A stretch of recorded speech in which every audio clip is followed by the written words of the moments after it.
What's the biz, everybody? It's your boy Baker Maker, aka Dansley, and I'm here to give you some true shit.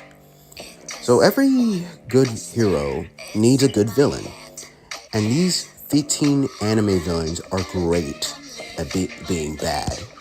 These are villains from Japanese animation, whom I consider to be the best of the best, the most memorable and well written.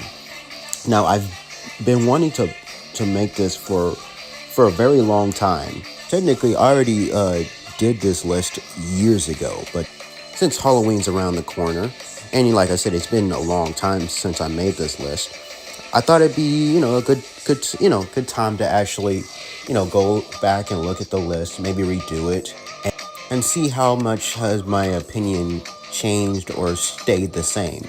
This is my first time actually making it, into a set of videos.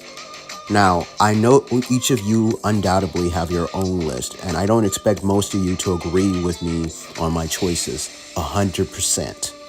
This is my list, so it's cool for any of you to disagree, but please try to keep it civil by being respectful and not leaving any rude or unnecessary comments.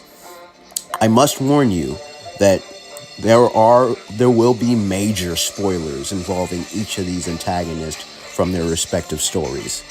So here's a homage to the villains who often overshadowed the heroes tasked with stopping their evil plans. With that said, let's get this shit started with number 15.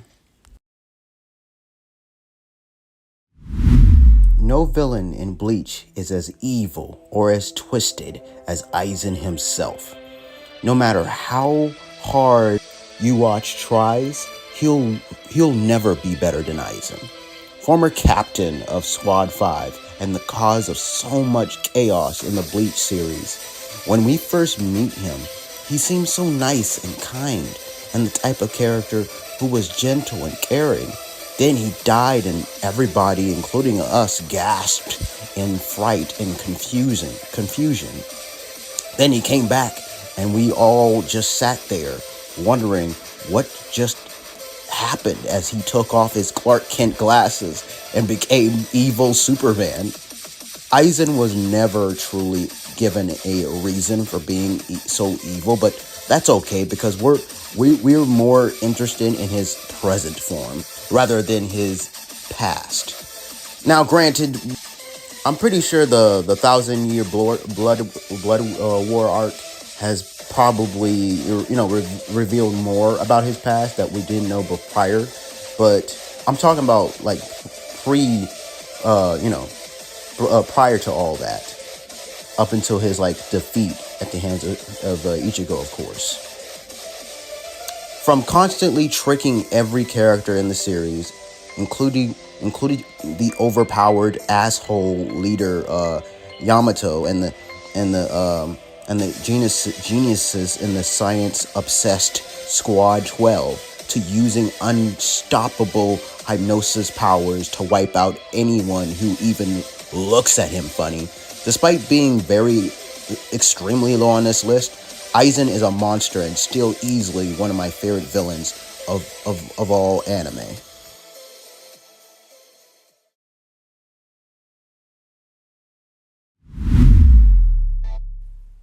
So this is one of the most difficult choices I had to juggle with when putting this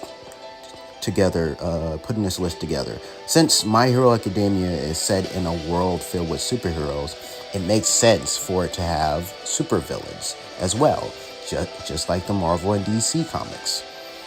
The villains are among my favorite things about this series, each one different from the other, and offers a different obstacle for the heroes. Honestly, it was hard for me to pick a favorite, so I'm choosing to highlight the villains that stood out to me. For instance, there's the hero killer Stain, introduced in Season 2, the fight he has with Deku, Todoroki, and Ingenium is one of the most engaging fights in the series. It's also because of his twisted sense of morality and strong conviction that has led to Stain becoming one of my all-time favorite anime villains. In a matter of a couple episodes, he managed to make quite an impact on both the superheroes and villains of the franchise. All for One, All Might's archenemy, had, in my opinion, the strongest introduction in the story out of all the My Hero Academia villains, and had a presence unmatched by very few. He's the one who weakened All Might, the series' most famous hero in the first place, and it was in his final fight against All Might that finally put the superhero into retirement. For many fans of the series, All Might versus All for One was the story's peak of hype, and it definitely deserved it. Not to mention what that fight led to for the remainder of the series. Since both the retirement of All Might and the arrest of All for One, it led to a vacuum for both the heroes and villains. The world became chaotic, trying to figure out who would take the place as the new number one hero, and the villains fighting with one another to see who would become the new big bad. So it seems, despite being locked up in prison, All for One's actions are still affecting the story. And Tormio Shigaraki is a perfect example of that. Starting off as an inexperienced, immature, short-tempered criminal, as the series progressed, so did he. Little by little, he starts to learn by his mistake, and by the time season 6 rolls around, he basically becomes the new big bad of the series, and it is glorious. I want to say there's more I want to say about this character, but I'm gonna save it for a separate video in the future. And lastly, you got Overhaul, who was a very interesting antagonist in season 4, which I feel is an underrated season, by the way, but I'll leave that rant for another time. Anyways, he was among the first to try to take over after the fall of All for One, and had a very devastating quirk or superpower which led to what I believe was the first on-screen death scene we saw in the series, when he killed one of the members of the League of Villains, which led to a conflict among the two villainous factions. What he did to that little girl, Eri, still makes me sick to my stomach. And even after he was eventually defeated, the trauma left on Eri became a big plot point for the remainder of the season.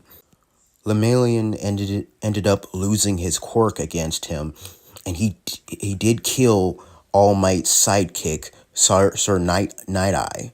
Lastly, we got to witness Midoriya, with the help of Ares quirk, go full power with his one for all quirk against Overhaul, which was effing amazing. By the way, this fight won the award for best fight scene in the Crunchyroll Anime Award back in 2021.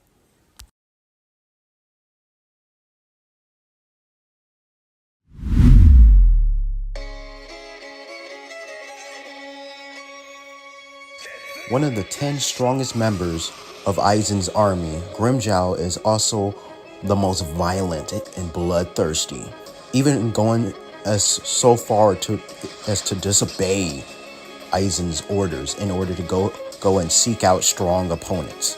He's also one of the most popular Espada.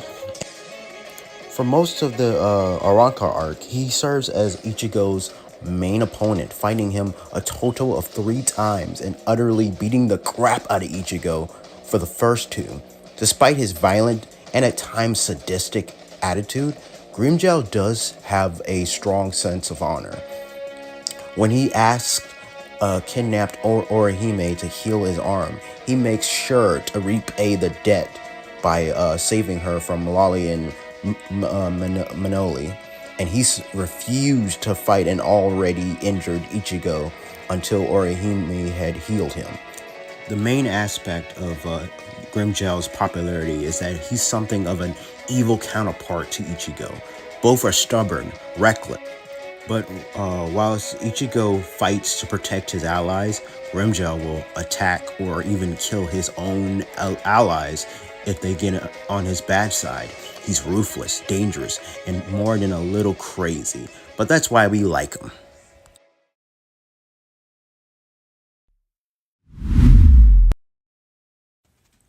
Throughout the entire Dragon Ball lore, we've witnessed our hero Goku encounter a lot of villains, from Emperor Pilaf to Cell to the Z Warriors' final and most powerful enemy in the canon story before the Battle of the Gods, in case any of you DBZ fans go on a tangent. Majin freaking Buu. None of the previous bad guys had more transformations or a real sweet tooth than this pink monster. I liked Super Boo. I liked the whole evil dominating the good concept. I liked the inner conflict he had about killing Mr. Satan. That one scene where he's about to murder him but stops in the last minute gives me chills. I also love his signature neck snap. My favorite version would probably be Kid Buu. I love how zany and destructive he was. Much like the Fat Boo, he was childish, yet had the lustful desire for destruction and mayhem like Super Boo. I mean, he blew up planet Earth for God's sake. I guess villain-wise, Boo isn't a very well scripted villain to this day. People are still argue over which Boo is stronger. And I really don't want to get into that at all, because his story and what his absorbing powers actually do is muddled. But whatevs. Nonetheless, he still served his purpose as a memorable character, even though he didn't exactly reach the same iconic status as the other main antagonists in DBZ. His fights with the Z Warriors were enjoyable, and the saga as a whole ended the long-running series on a decent note.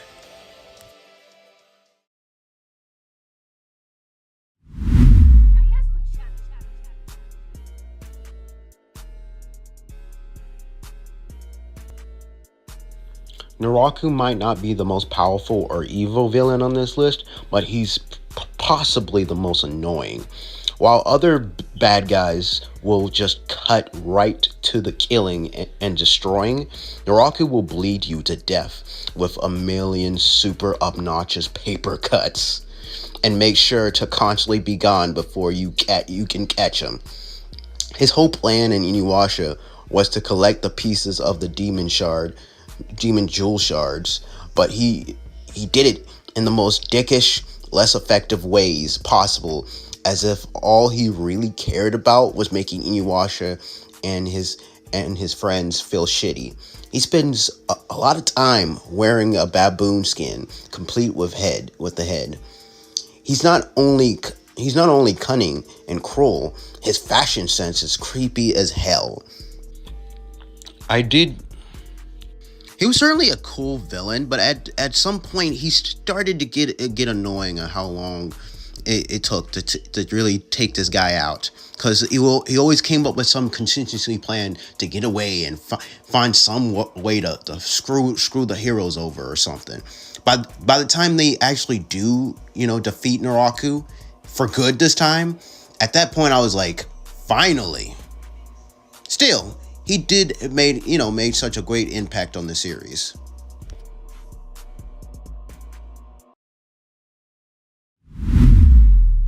Another epic shonen villain, Bakura from Yu-Gi-Oh, got a big plan going throughout what, five arcs. Crocodile ignited a civil war in just one. This is a completely evil, immoral character who's also a prime example of a magnificent bastard. Crocodile grew up to become one of the seven warlords of the sea, but also Mr. Zero, leader of the Baroque Works criminal society. Crocodile is not just a brilliant and nefarious villain, but an intriguing one as well. He gets a handful of development and depth that most other villains in the series lack. He's an irredeemable, hateful scumbag, but there's just a certain charm in how sleazy and stylish he is. He's also a very powerful foe, making him being the first villain in the series to truly outmatch Luffy and defeat him in battle twice. And for the longest time, he was my favorite One Piece villain. That was until a fellow warlord of his later took center stage and basically succeeded where he failed. Shao Tucker was a alchemist who didn't kill anybody. Why is he on this list then? Because in order to keep his alchemic grant money coming, and because he was tasked with researching Chimera, he turned his own adorable daughter, Nina, and her equally adorable dog into a Chimera, merging them into one hideous, pitiable monster whose life was nothing but pain and confusion and betrayal in what is still one of the saddest, most traumatic anime moments of all time. He may not have killed anyone, but he hurt every single person who watched Full Metal Alchemist.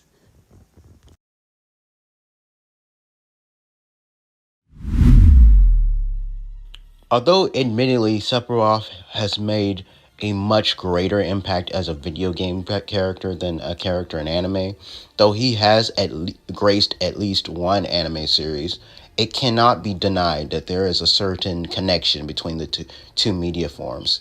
Anime often influences video game culture and vice versa, and when it comes to the greatest video game villains, Sephiroth is a regular on the list of fan favorites. Aside from his dynamic appearance, he also has a fairly impressive career as a villain.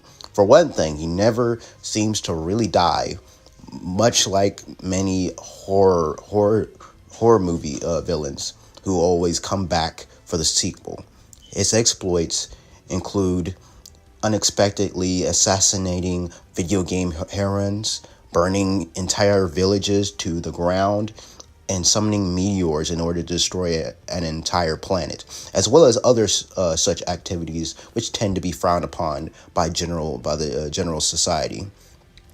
But the real reason I'm even giving him, and like I said before, he did.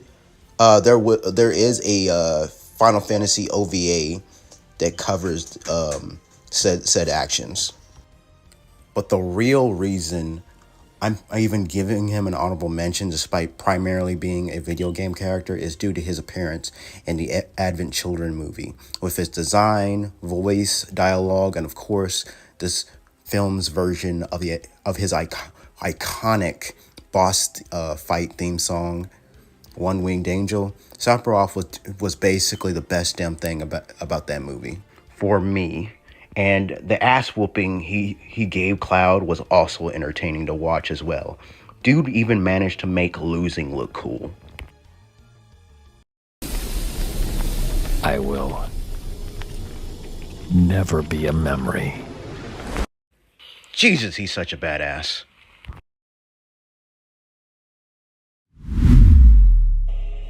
One of the many reasons why I loved Hunter x Hunter, especially towards the early portion of the series, was because of its main antagonist of the New York City arc, the Phantom Troop.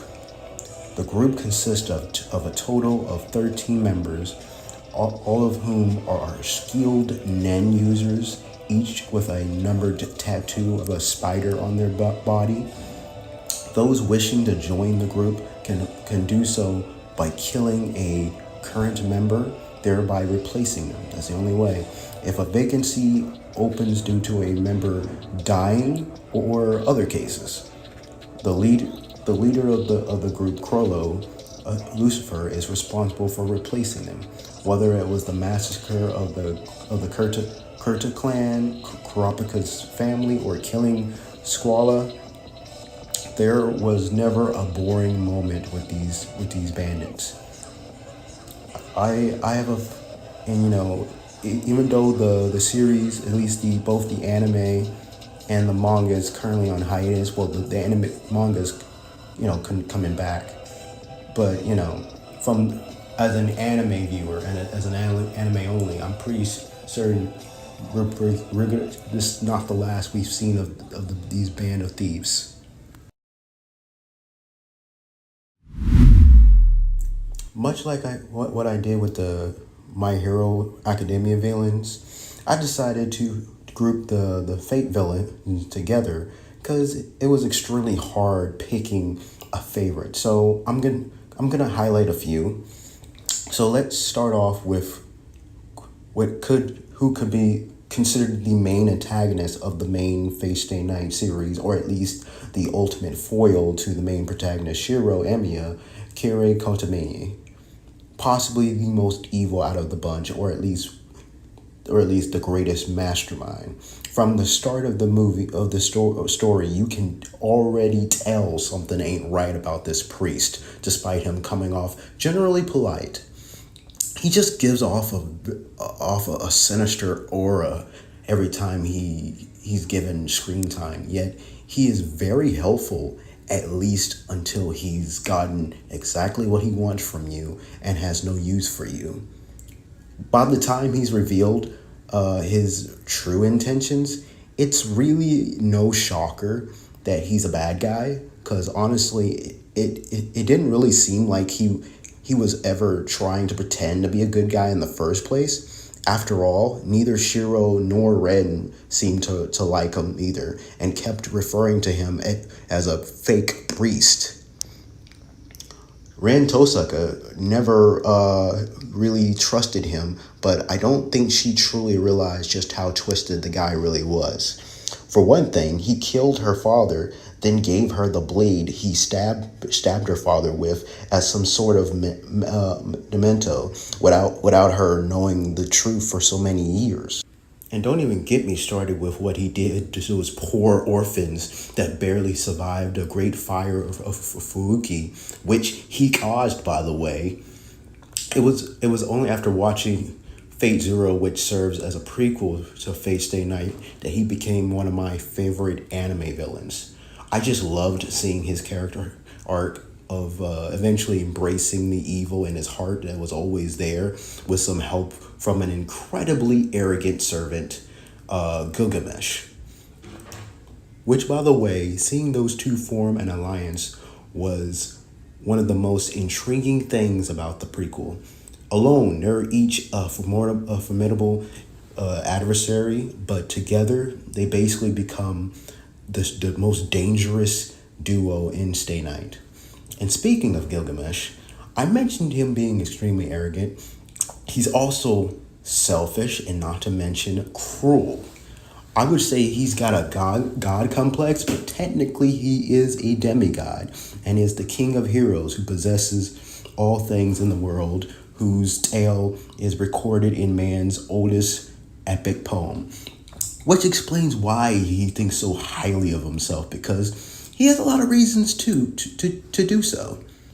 It's also led to him to looking down on those around him as inferior due to this fact, viewing all kings and heroes as a collection of mongrels, and loathes any individual who try to be on the same level as him. Despite being recorded as the king of heroes, don't let that fool you. As a king, he truly was a tyrant. And even now, as a Holy Spirit, he's still just as arrogant as he was during his previous life as a king. And it doesn't help much that he's the most OP character with the biggest hacks in the story in the form of his noble phantasms. Again, he's got every right to be as confident as he is, but that's also his greatest weakness. Because let's be honest here, the only reason he loses by the end of the Unlimited Blade Works route is due to his own arrogance. If he had swallowed his pride just in time to use his most noble phantasm, Aya, on Shiro, he would have undoubtedly won. Hell, even in the Fate route, he could have won the whole damn thing if he had just killed Saber after easily beating her in their first encounter in in the Fifth Holy Grail War. Now that I think about it, he could have killed Saber in Fate Zero as well, but didn't because he wanted her as his woman or another one of his possessions. I could go on and on about this guy, but I'll save it for a separate video focusing just on him. The last villain, or in this case, antagonist I want to talk about here is, again, if you haven't seen or read Heavensfield, I suggest you probably should skip to this timestamp in the video. All right, last spoiler warning. All right, 3, 2, 1. So the next Fate character I want to give a shout out to is Sakura Matao. Now, I do plan on doing a full spoiler review on the Heavensfield film trilogy at some point, but for now, I'll briefly go over Sakura's role in the story.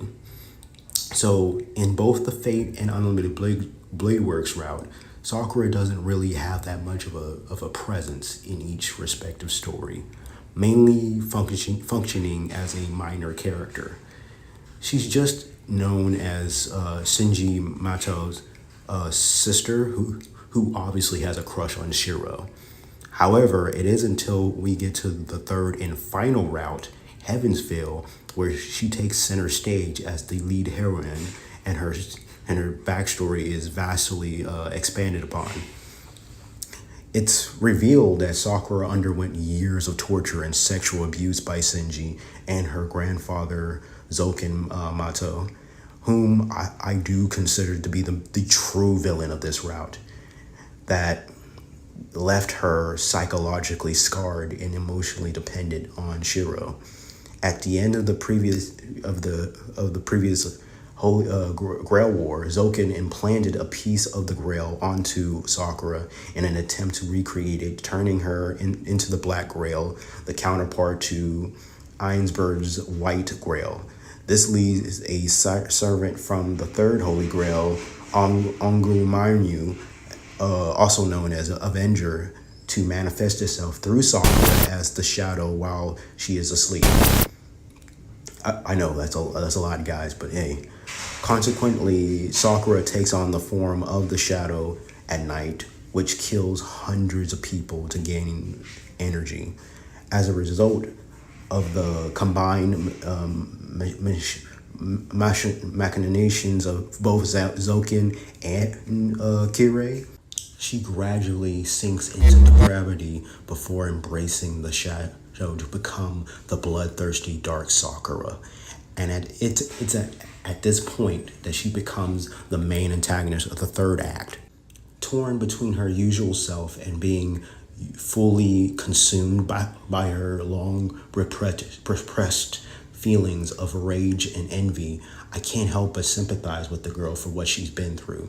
But at the same time, she does need to be stopped, and it's up to Shiro to decide in what's the best method to doing this. Can he still somehow save her from herself? Or will he have to actually kill her to save the world?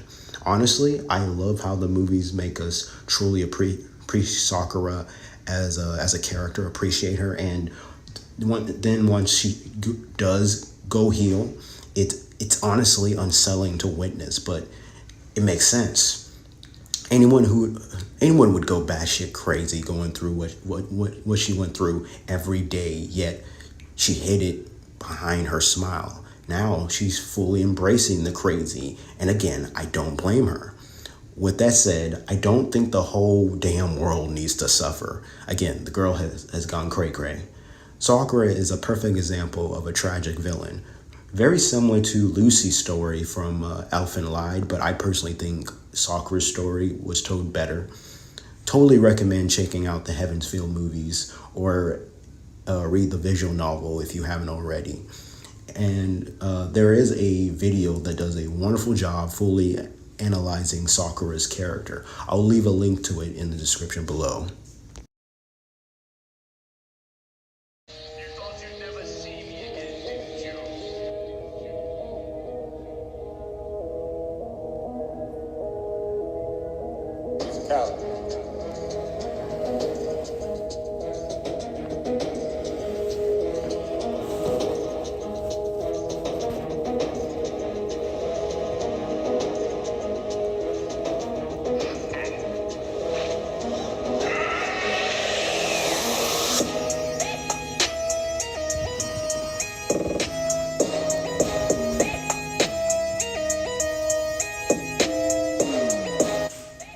an evil organism created by the mad Dr. Gero. Cell was made from the cells of the most powerful fighters on planet Earth. The cells in his nucleus gives him everything that those warriors have, but his design could not have been completed until he had absorbed androids 17 and 18, two other creations of Dr. Gero. Before he died, Gero left Cell with his knowledge, so Cell's only goal was to fulfill his design and be complete, to reach his perfect form. He has a superb design and magnificent voice by Damian Clark in the US dub, and a kick-ass theme song in the US dub, of course, only. He was not only strong and smart, but was a spirited competitor with a charismatic personality too. He wanted to show the entire world his perfect power, so he proposed a tournament, which he would fight and defeat all of Earth's greatest champions and afterwards blow up the planet. Being a sadist, Cell even had his announcement get broadcast on national television, just so he could see the Earthlings' terrified reactions. Cell thought of nothing but himself and how he could flaunt his perfection. He put the entire world in panic, and it took everything the heroes had to finally vanquish him. Plus, he actually succeeded at fulfilling his creator's wish, which was not only become complete, but also killing Goku as well.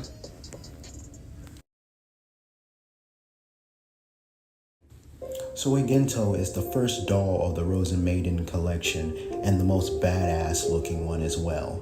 Hell, she looks more like a female version of Sephiroth, and that alone just screams awesome. Her desire to win the Alice game is the strongest out of all the dolls and is primarily driven by her wish to gain the attention of father. Sadistic, spiteful, and arrogant, all due to her spectacular superiority complex. Suigento has no inhibitions when it comes to the Alice games. She will use any method available to her, regardless of how brutal they may be, to grasp victory. Although she generally avoids associating with the other dolls on a social level, she has particularly strong hatred for Shinku. This hate borders on obsession, as she approximates how many hours and minutes since they have last met. Even though she does later join forces with Shinku to defeat Korikoski show in a later season, her time as the main antagonist of season 1 has enough merits for me to at least give her an honorable mention. The fourth Espada in Aizen's army of Arrancar, and along with Grimmjow, is considered one of Ichigo's main Arrancar rivals. Yukiura is a very cold, callous, and dispassionate figure, and is rather aloof, brooding, and indifferent, willing to harm both his comrades and enemies should they get in his way. He refers to anyone he does not find interesting as trash and treats them as expendable. Despite this, like most of the other top Espada, he's not particularly violent and will only fight when provoked or ordered to by Aizen. However, unlike Aizen, he actually manages to kill Ichigo not once, but twice. At one point, he even threatened Orihime to force food down her throat or strap her down to a table and feed her to it. Yukiura is just amazing. He always looks so annoyed, and he acts like it. But in the end, we knew he was more than just that. I really liked how he developed with Orihime in his protection. It changed him. Unlike most Arrancar, he accepted death, while most others died cursing their enemies or showing fear of death. His fight against Ichigo is among my top anime fights in all time, really. And I probably prefer it over the Aizen versus Ichigo fight, if I'm being honest with you. Also, his transformations were awesome, and not to mention the fact that little by little, as I mentioned before, his interactions with Orihime did change him a bit, slowly but surely. Whether he meant to or not, Yukiwara did start to embrace his a little bit of humanity and what it mean, And his last question was, you know, what's a heart,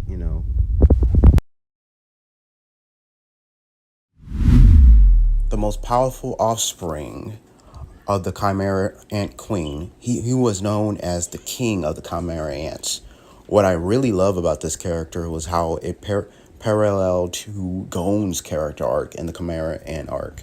From his first appearance, he basically start off as another one-dimensional villain that killing and eating a child doesn't mean a damn thing to him. But after multiple interactions with a human girl named Komogi, eventually even showing even growing to care for her deeply, Miriam started to question the differences between ants and mankind, and battled with his own identity as half human, half insect, questioning the nature of violence and strength as true power. After his interactions with Komogi and his fight with Netero, Miriam began to see humans as incredible beings with immense potential through their tenacity in breaking their own limits. He showed great respect and complete admiration for Netero, viewing his abilities and fighting style as truly magnificent, and constantly praised him throughout their battle, referring to him as a rare example of a human who transcended his limitations and the very pinnacle of human capabilities. Because of his change in perspective, Miriam no longer considered farming humans for food and instead suggested the coexistence of humans and ants, with humans being selected and controlled for quality. Then you got Gon, who has always been a good kid, loyal, and an all-around trustworthy comrade. However, the story,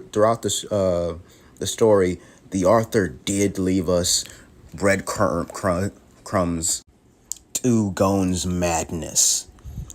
It isn't until this arc where it's become apparent, and only after rewatching previous arcs that you start to understand that it was always there. In this arc, Gon becomes so consumed with rage over Kite's death, he pushes Killua away, his best friend, and sacrifices his potential to exact his revenge. In the process, he nearly loses his life. Basically, by the end of this arc, you got the main antagonist slowly embracing his humanity, while the main protagonist is slowly descending away from it. Gotta love the irony. In my personal opinion, this is the best villainous group in all of anime. That's right, I said it. Better than the Espada, better than the Band of Seven, better than Baroque Works, Phantom Troop, or even the Ginyu Force. Yeah, I said it. Big whoop, whoop, womp, womp, womp. Want to fight about it? But seriously, so it was pretty much a no-brainer to include them on this list. However, the real question was, which one? So much like with the Phantom Troop, I chose to include all of them, including Father, the original homunculus. Though not necessarily my favorite one, I did find him to be a complex character and to have a very interesting backstory. I like all the homunculi. If I had to pick a least favorite, it'd be Sloth from Brotherhood. I say this version of Sloth because he didn't really do much in the series. The female Sloth from the first series was definitely a far more intelligent, and interesting version than her male counterpart was.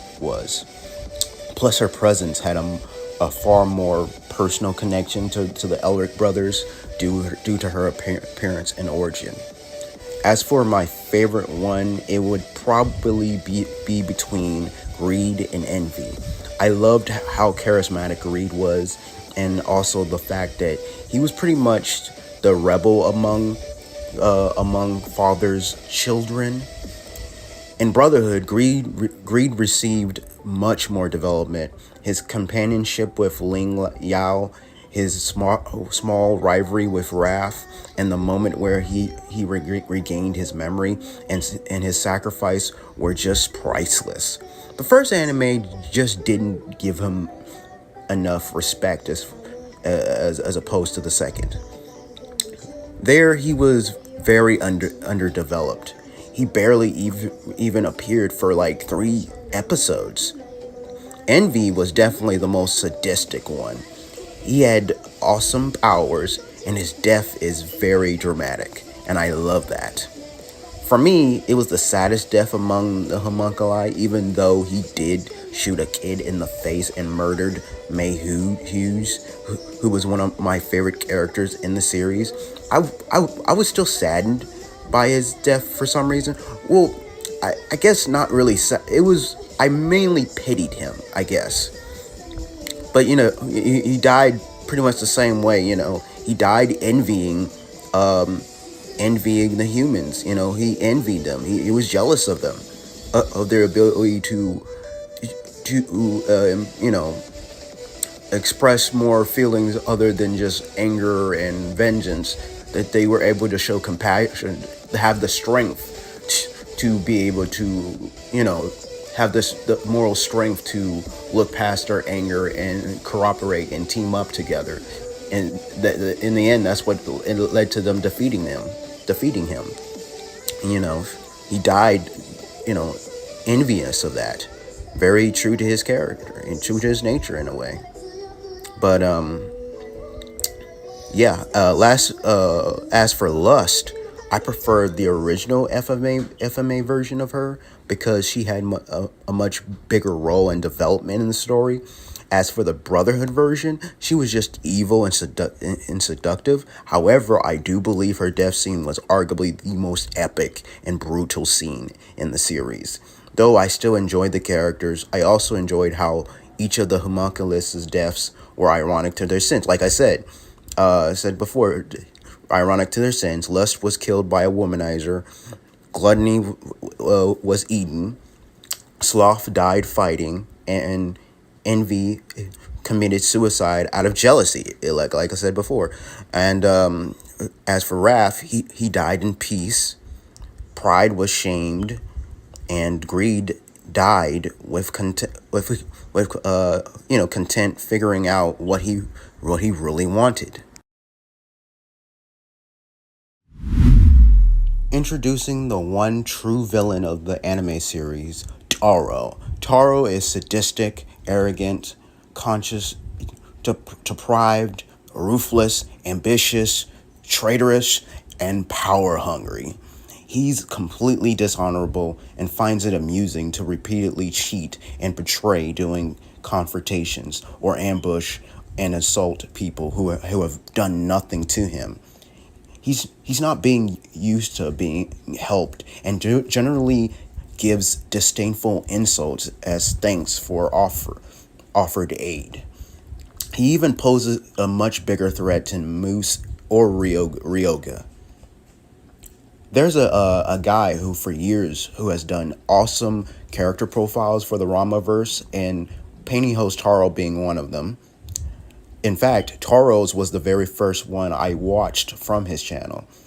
He's known as DJ Clive, and I highly recommend checking out the video as well as his other videos if you're a big Ranma 1/2 fan like me. I'll leave a link to the video in the description below.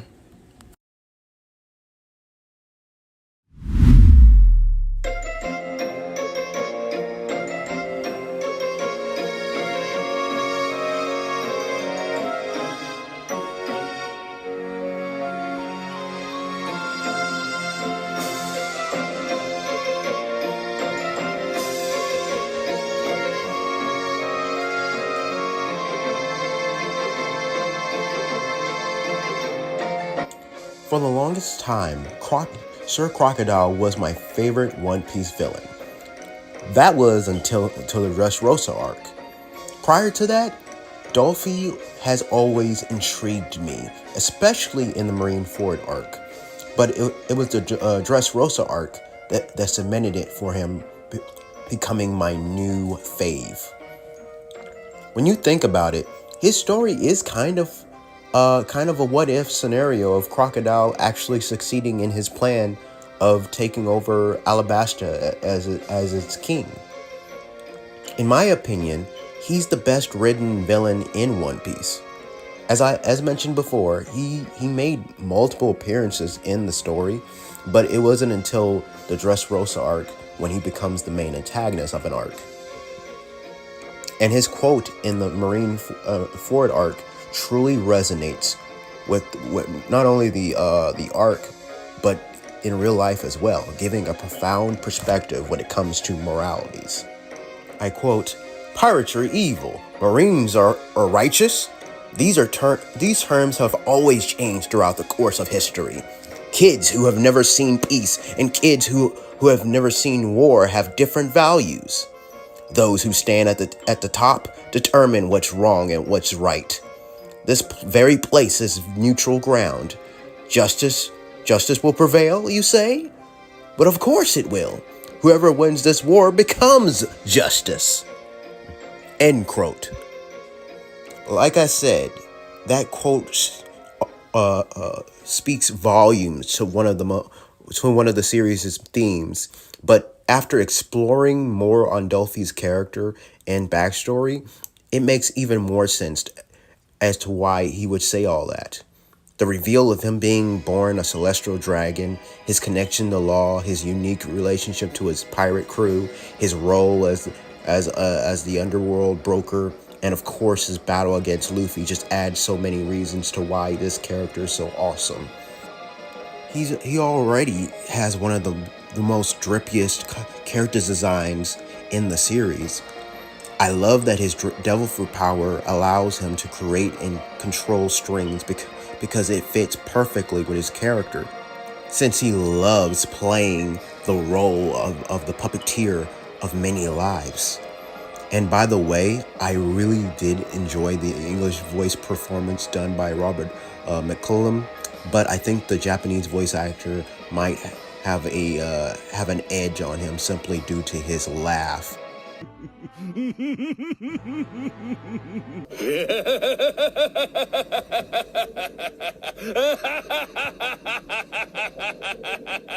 Which has become almost as iconic as the character himself. I have so much more to say about this character, but I'll save it for another video. Just know that he's sitting comfortably as my third favorite anime villain of all time.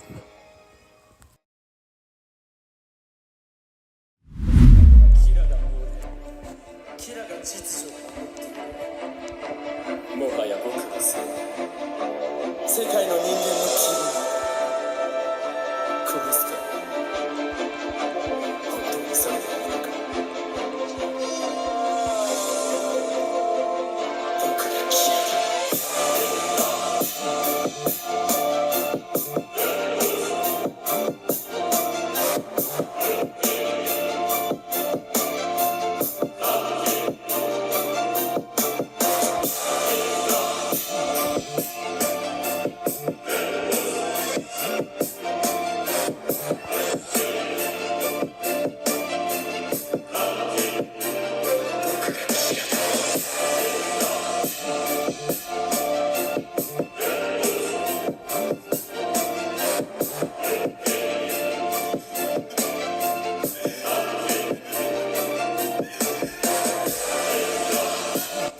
Light may be the main character in Death Note, but he's also the main villain as well. He is also not your typical villain nor her high school kid, for he has been given a journal known as the Death Note, which allows him to kill a person by simply writing down their name in the notebook. Light is characterized as hardworking, talented, and a natural genius. Light would constantly predict all of the possible scenarios that could happen and plan a solution in advance, even in the most impromptu situations. In the first few episodes, I would label Light an anti-hero, as he is a character that you're encouraged to root for. You live in this world, follow his life, and listen in on his inner thoughts. He's kind of the Walter White of anime in that sense. Unfortunately, he becomes obsessed with the power of the Death Note more and more, killing criminal after criminal, eventually being dubbed the name Kira, who he claims to be a new god who will create a new world that is rid of evil. He quotes, "I am justice," meaning that he will cleanse the current world of its evil people. With his friend Ryuk, a Shinigami who gave him the notebook, he would also punish those who got in his way, including innocent people, thus transcending from anti-hero to anti-villain. Soon, I found myself rooting for Team L.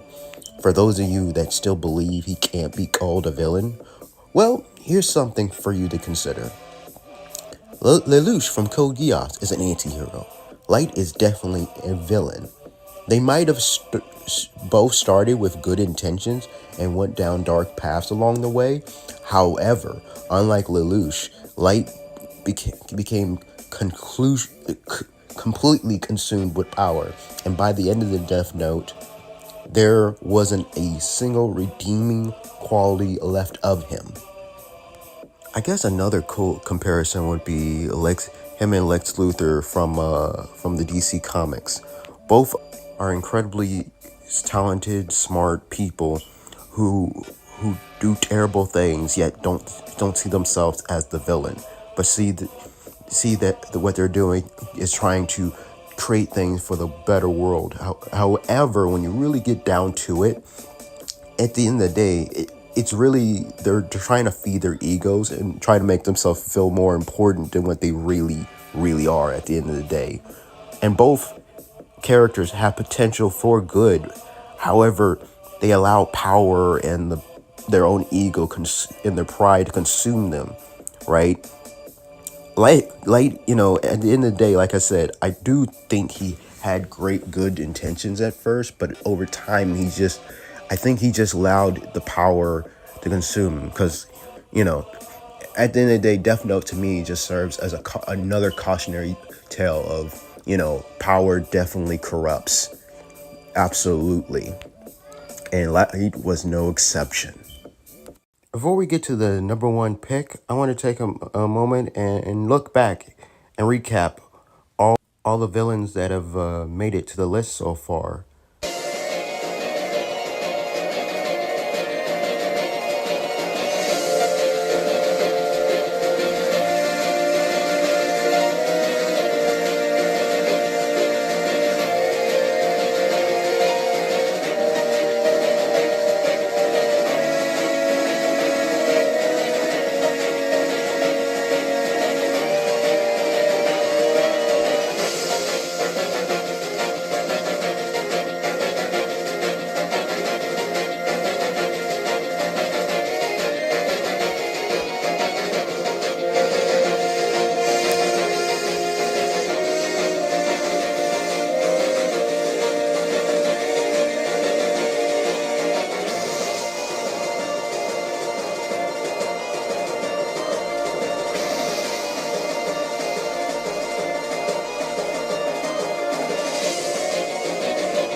Okay, those of you who have known me for a long time already knew that I would rank Lord Frieza extremely high on this particular list.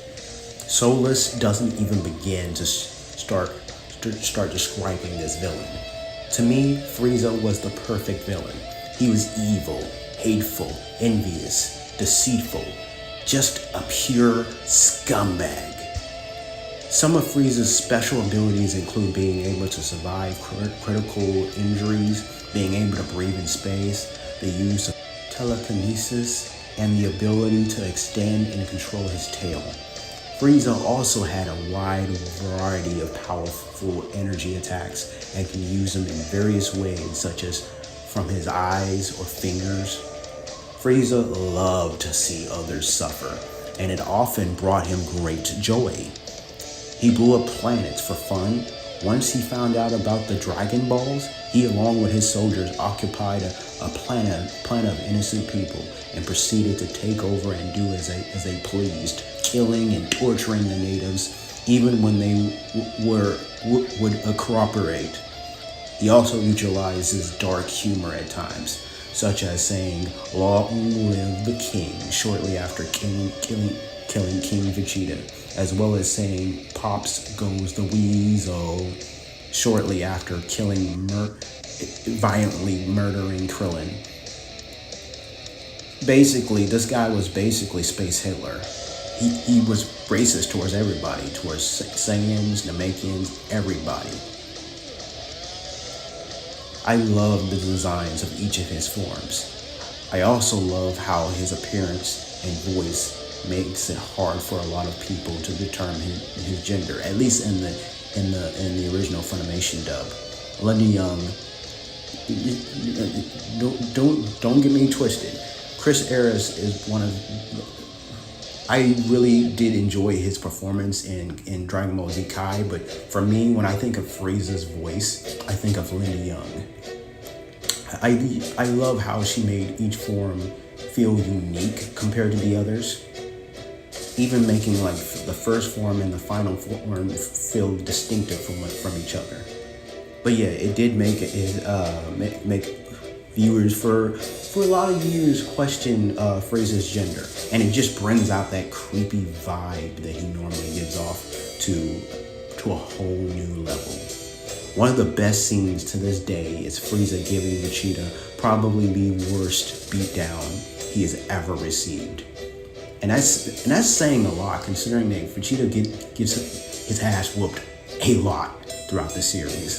But I still think that Frieza, the one Frieza gives him back on Namek, is to this day still the most brutal and savage.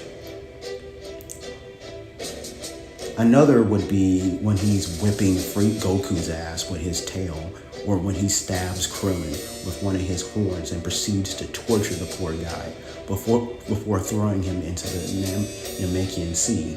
Even after Frieza dies, he just pops back up in Cell, a creature formed from the cells of all the heroes and villains in the series.